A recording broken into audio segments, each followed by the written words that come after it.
Good day and welcome to the Manila Times, where we bring you stories that shape our world.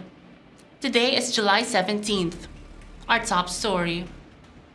More Luzon provinces have been placed under signal number 1 due to the effect of Tropical Depression Crising.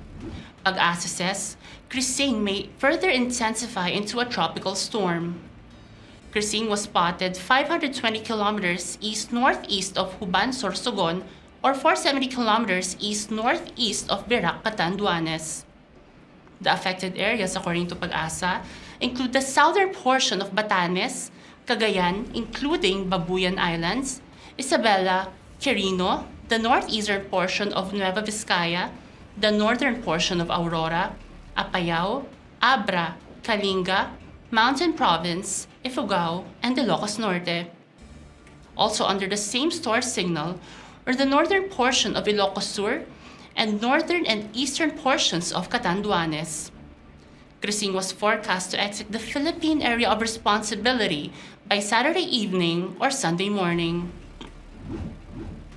The defense team of former President Rodrigo Duterte has formally requested an urgent status conference. They cited delays, including a month-long wait for essential materials they had requested. The status conference aims to assess the feasibility of the current timeline of the confirmation of charges hearing. That hearing is set to begin on September 23rd. Following this hearing, judges have up to 60 days to decide if Duterte's case will advance to trial. Duterte is awaiting trial for alleged crimes against humanity in connection with his administration's war on drugs. 8 Filipino seafarers who were rescued from a Houthi attack in the Red Sea are now receiving psychological aid from the Department of Health. They arrived at the NAIA Terminal 1 last night. Representatives from the National Center for Mental Health immediately provided medical assistance and psychological aid to the seafarers. The Filipinos were crew members of the MV Eternity Sea, which was attacked by the Houthi group last July 7th. 21 Filipinos were on board and only 8 have been rescued. The 13 remaining Filipinos on board are still unaccounted for. President Marcos has named Attorney Francis Saturnino Juan as the new chairman of the Energy Regulatory Commission, or ERC. Appointed as members of the ERC board are Attorney Amante Liberato and Attorney Paris Leal. They will assume office on August 8th. And finally, overseas. 8 healthy and very special babies have been born in the UK.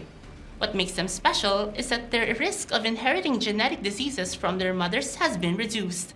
These are the results of a first-ever trial involving in vitro fertilization. This technique uses a small amount of healthy mitochondrial DNA from the egg of a donor, along with the mother's egg and the father's sperm. The findings were hailed as a breakthrough. This raises hopes that women with mutations in their mitochondrial DNA could one day have children without passing deadly diseases onto their children. 1 out of every 5,000 births is affected by mitochondrial diseases, which cannot be treated. That's all for now on the Manila Times Newscast. For more news and information, read the Manila Times on print, subscribe to its digital edition, or log on to www.manilatimes.net. Follow us on Facebook, Instagram, Twitter, TikTok, and LinkedIn. And be part of our communities on Viber, Telegram, WhatsApp, and Mastodon. Stay tuned for more updates throughout the day, and remember to stay safe, stay informed, and stay connected. I'm Alan Limos. Good day.